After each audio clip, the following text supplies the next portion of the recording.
ఎర్ర ఎర్రి పప్ప, ఎటువంటి కష్టం పడకుండా అసలు ఏ క్వాలిఫికేషన్ లేకపోయినా మీ నాన్న ఉన్నోడనే ఒకే ఒక్క కారణంతో చెమట కూడా పట్టకుండా స్ట్రైట్ గా ఎంటీచర్ లో కూర్చుని నీకేంత పొగరుంటే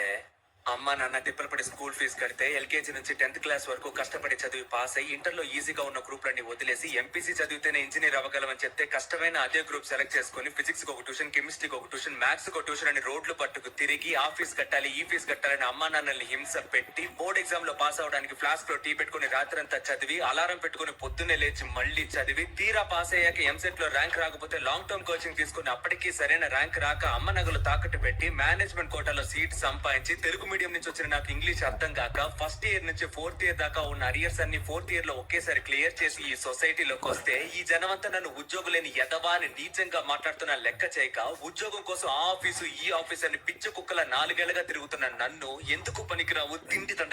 తండగా అని మా నాన్న తిడుతుంటే ఒక్కో మెతుకు గొంతులో దిగక ముళ్ళులా గుచ్చుకుంటుంటే మింగలేక కక్కలేక చస్తూ బతుకుతున్న నాకు ఎవరో ఓ మహాన్ భావుడు మంచి మనసుతో అవకాశం ఇస్తే దాన్ని కూడా లాగేసుకోవాలని చూస్తున్న నీలాంటి బేవర్స్ గాన్ని ఎదిరించి ఈ రోజు నీ ముందు నుంచి మాట్లాడుతున్న ఉద్యోగులేని గ్రాడ్యుయేట్ ని నాకెంత పొగరుండాలరా.